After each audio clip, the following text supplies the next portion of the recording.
It's your fault. How many times did that sentence cross your mind today?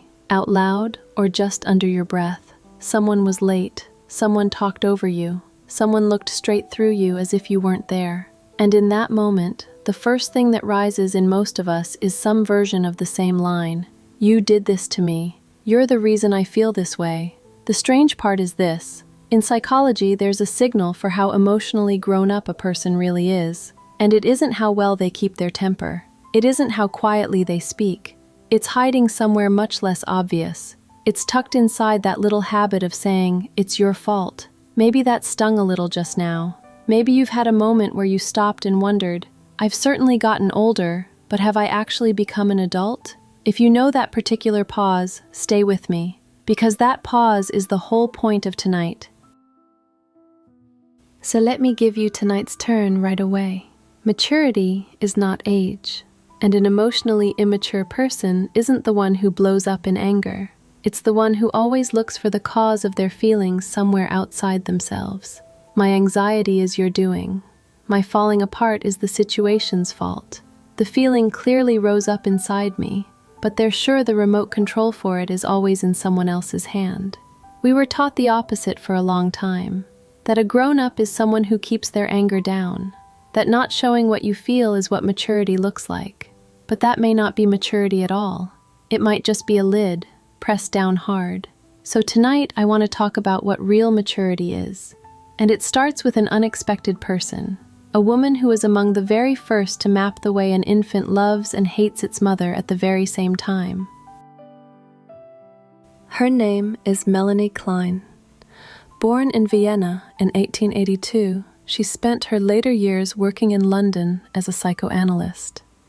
Where Freud, the founder of psychoanalysis, dug into the unconscious of adults, Klein went down into a place no one had thought to look: the mind of an infant who can't yet speak.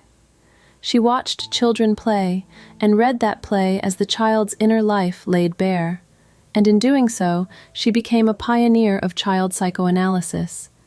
And there was a painful reason she went so deep into this. She lived with depression for much of her life. In 1934, she lost her grown son to a fall in the mountains.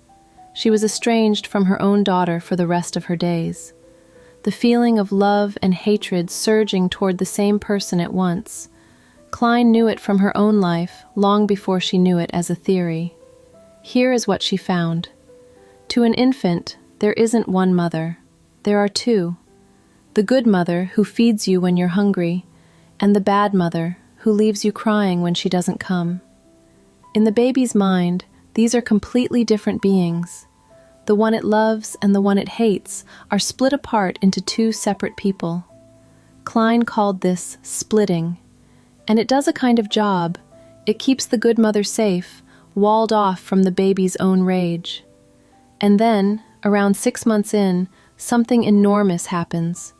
The infant dimly realizes that the good mother it loved and the bad mother it hated were, all along, the same single person. Klein called this the depressive position. The name sounds dark, but Klein meant the opposite. This isn't an illness, it's an achievement. The capacity to love and hate one person at the very same time, and to hold that they are still one whole person anyway. Klein saw it as one of the most important things a human being ever grows into. And with it comes something tender, a kind of guilt for the hatred, and a wish to repair, to make good what your anger wanted to break. And this is the heart of it. Klein said you don't arrive at this place once and then stay. It's a task you have to do again and again, your whole life. The pull to turn someone who's let you down into an all-bad villain never really goes away, no matter how old you get. Klein never took the hatred inside us lightly. Every attempt to make ourselves more peaceable has failed, she thought, for one reason. Nobody has understood the full depth and vigor of the instincts of aggression innate in each individual. That was nearly 100 years ago. So what does today's science say back to it? And modern neuroscience once glimpsed that very capacity, holding a feeling as your own instead of splitting it off. in one small, concrete experiment. Matthew Lieberman, a psychologist at UCLA, ran a study in 2007. People were shown photographs of faces, angry or afraid. In one condition, they simply put a label on the feeling. This is an angry face. This is a frightened face. And just from naming it, the amygdala, the part of the brain that handles fear and threat, quieted down. Not fighting the feeling, not talking themselves out of it, just giving it a word. A small thing, and yet it registered right there on the brain scan. Now, this was one study of about 30 people. It would be a lie to say we understand the whole brain from it. But similar findings have followed since, and a picture is slowly forming, that naming a feeling may itself be a way of steadying it. And the striking thing is that this is, in the end, the same move Klein described a century earlier. Instead of firing the feeling outward, it's your fault. You hold it inside and give it a name. Ah, I'm angry right now. Immaturity throws the feeling out. Maturity brings it in and names it. But there's no need to panic here. If maturity meant becoming some flawless saint, none of us would qualify. There's an analyst who came after Klein, Donald Winnicott, a British pediatrician and psychoanalyst. He said something that lets you breathe easier. What raises a child well isn't a perfect mother, but a good enough mother. One who meets the baby almost completely at first, and then falls short, little by little, only as much as the child can bear.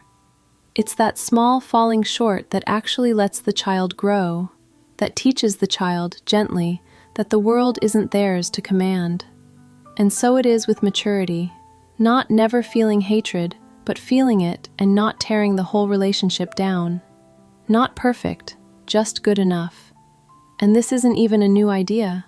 More than 2,000 years ago, the ancient Greek philosopher Aristotle had a word for exactly this kind of skill. Phronesis, the practical wisdom to tell what's right in a specific, messy situation. And the thing about phronesis is that you aren't born with it, and it doesn't simply arrive when you turn a certain age.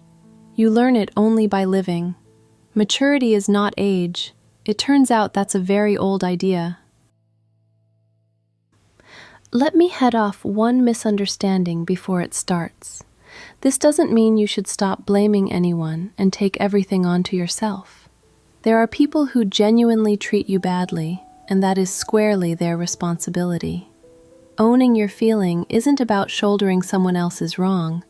It's about not handing the remote control of your own feelings to another person. Blame can be perfectly accurate. It just shouldn't be the place where your own feeling goes to live. And holding a feeling doesn't mean sitting there stone-faced with your teeth clenched. Quite the opposite.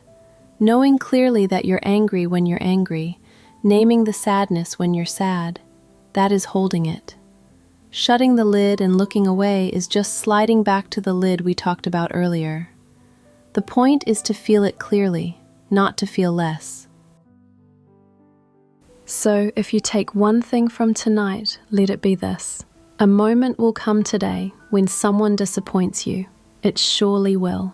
And your mind will hand down a verdict. That person is just the worst. Right then, you might set one sentence down next to that verdict. And still, they've been good to me too. That person is bad. And that person has given me something.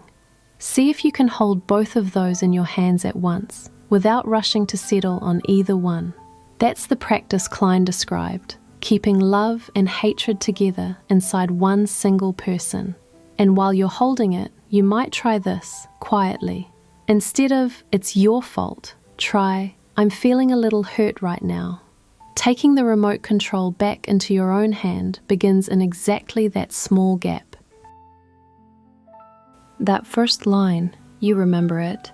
It's your fault. Now, when that line rises up in me, I want to pause before I blame the person and catch myself thinking, I'm handing the remote control of my own feelings straight into their hand. Maturity doesn't seem to be a place you arrive at one day where you get to say, there, now I'm an adult, and be done with it. It's closer to what Klein described, something you have to do again every time someone lets you down.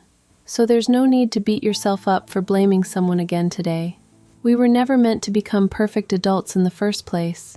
Let me close with something Winnicott left us, his quiet reassurance that imperfect is all right. The good enough mother starts off with an almost complete adaptation to her infant's needs, and as time proceeds, she adapts less and less completely, gradually, according to the infant's growing ability to deal with her failure. To grow up, maybe, is simply this: to become able to bear a little more of other people's failures, and a little more of our own. Thank you for walking this far with me. The one I can't stand and the one I love turns out it's the same face after all. Holding both, not letting either go. I guess that's what growing up is. Someone runs late, someone talks right past me. First thing out of me is, it's your fault. But once I